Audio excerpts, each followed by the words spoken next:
Bonjour, bonsoir, ici Temi Kaba. Je suis ravi de vous retrouver dans cette vidéo dans laquelle je vais revenir sur la question suivante: comment acquérir son indépendance financière ou sa liberté financière. Il y a beaucoup de personnes qui me posent des questions sur Tami, c'est quoi la liberté financière? Comment devenir libre et indépendant financièrement? Combien de temps ça va me demander? Quels sont les secteurs ou les métiers ou les domaines qui me permettront de devenir libre financièrement? Je vais essayer de développer tout ça dans cette vidéo et je vous dis à tout de suite dans 2 petites secondes.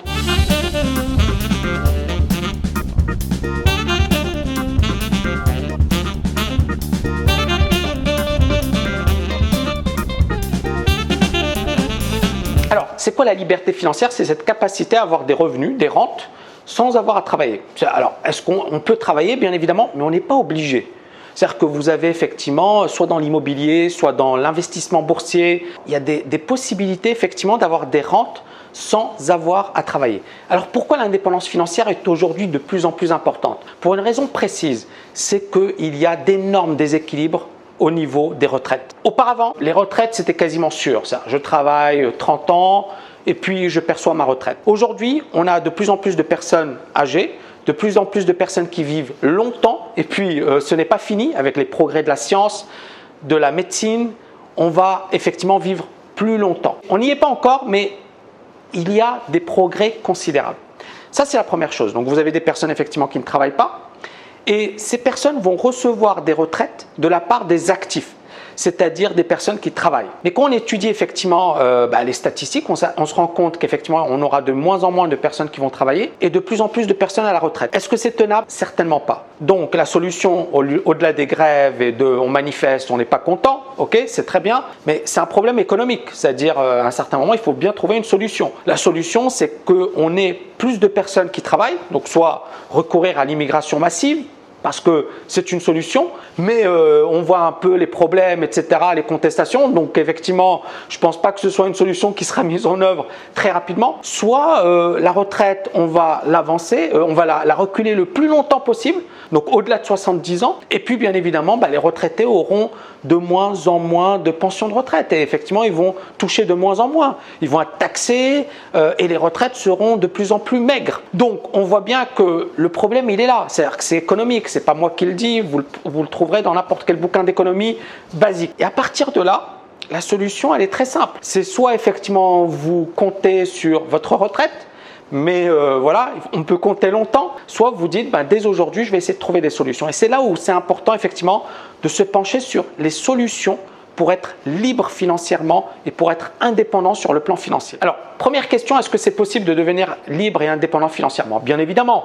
Maintenant, c'est un travail. C'est un travail, c'est une stratégie, c'est élaborer effectivement différents scénarios et puis à partir de là, effectivement, essayer de trouver des placements, des investissements intelligents qui vous permettront effectivement de générer des rentes régulières. Donc oui, c'est tout à fait possible.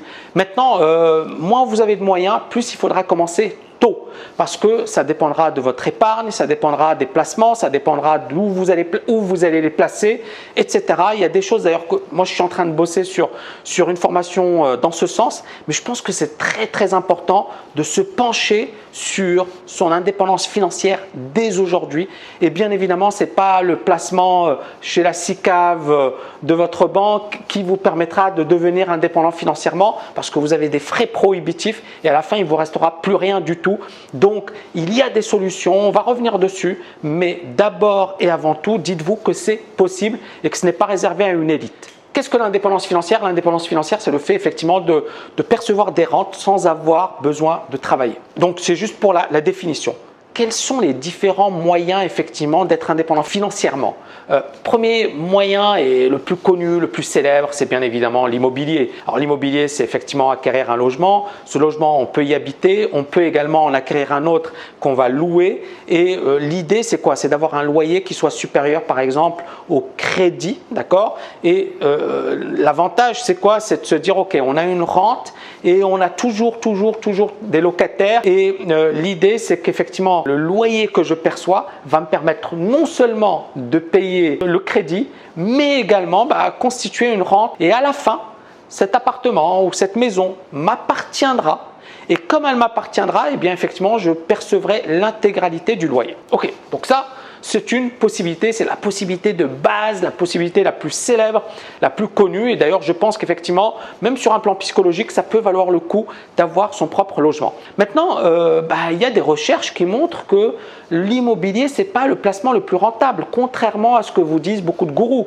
Ce n'est pas le placement le plus rentable et que la bourse peut être le placement le plus rentable. Mais c'est là où vous allez me dire, oui, mais Tammy, il y en a beaucoup qui disent ça et puis ils investissent au mauvais moment et ils perdent tout. Justement, parce qu'ils investissent au mauvais moment, parce qu'ils achètent lorsque le marché fait une bulle, et puis ils sont coincés et ils ne verront, ils vont perdre l'intégralité de leur capital. Ils n'ont pas compris le fonctionnement de la bourse, ils n'ont pas compris l'intérêt justement de ne pas se positionner lorsque tout le monde achète, mais d'acheter lorsque tout le monde panique, et donc effectivement ils n'ont pas compris l'importance des cycles boursiers. Et le fait de comprendre les cycles boursiers et de se positionner au bon moment et de ne pas se positionner comme un mouton fait que, premièrement, vous pourrez avoir une rentabilité supérieure à l'immobilier.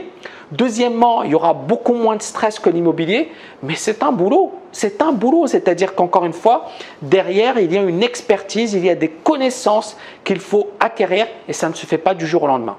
Troisième manière de devenir indépendant financièrement, c'est une idée de génie. C'est un bouquin type Harry Potter.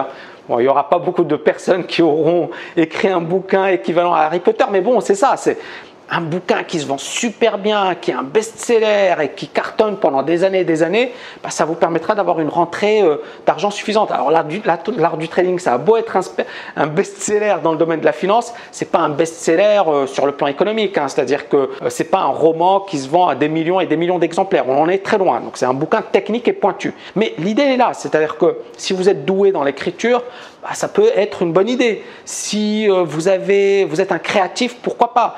Il y a des choses effectivement qui vous permettront de devenir indépendant financièrement, une idée, une appli, un jeu, bref, il y a pas mal de petits trucs qui pourront effectivement vous permettre de gagner une rente, d'accord? Et ça, encore une fois, c'est quelque chose que beaucoup de gens ignorent, mais qu'il faut effectivement étudier. Et enfin, le dernier point, j'ai envie de dire, développer son business. C'est développer un super business et un business qui vous permettra effectivement d'avoir pas mal de rente et qui vous permettra de gagner beaucoup plus qu'un travail salarié classique. Et ça, encore une fois, il y a beaucoup de gens qui ont peur de franchir le cap et de passer effectivement à la création d'entreprises parce qu'il y a beaucoup d'entreprises qui échouent.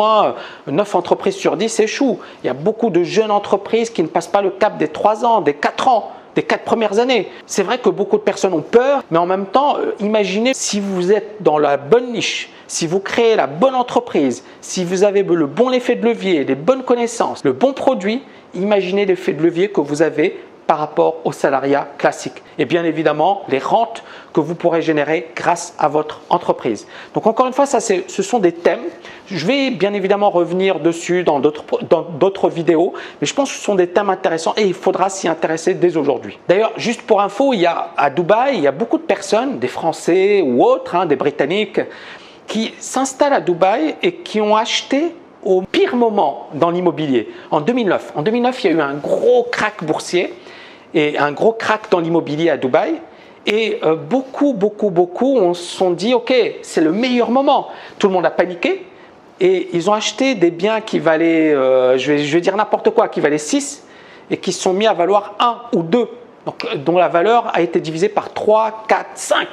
Donc il y a eu plein d'aubaines à ce moment-là bien précis et j'ai des amis qui avaient acheté au bon moment et puis effectivement aujourd'hui leur investissement a fait x2, x3, je parle que de l'immobilier, sachant que l'investissement et le rendement locatif est hyper intéressant à Dubaï.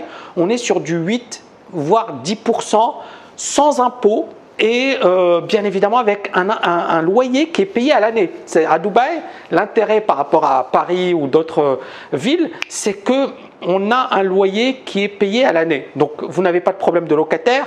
Vous avez des règles qui sont extrêmement favorables aux investisseurs et puis bien évidemment vous êtes dans un environnement où il y a quand même beaucoup de demandes, donc on n'a pas de grosses difficultés ici pour louer. Je connais beaucoup de personnes à Dubaï d'ailleurs qui sont spécialisées dans l'immobilier, qui ont acheté plein de petits studios, et qui vivent de leur rente grâce à l'immobilier à Dubaï.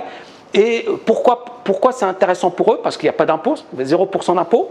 Parce que, encore une fois, pour un propriétaire, ça vaut vraiment le coup. Ils sont dans un environnement favorable au business. C'est-à-dire, ils sont dans un bel environnement. Tout a été mis en place pour développer son business, pour les entrepreneurs. Hein. Je pense que c'est une ville parfaite pour un entrepreneur, un trader ou quelqu'un effectivement, ou un super profil. Hein. Je pense que c'est une ville qui est vraiment excellente. Et tout a été mis en place pour que les gens se disent « Ok, moi je suis très bien ici et je n'ai pas besoin de bouger ». Donc voilà, ce sont également des pistes et ça peut éventuellement vous intéresser. Je vous dis à très bientôt. N'oubliez pas de liker cette vidéo et à bientôt.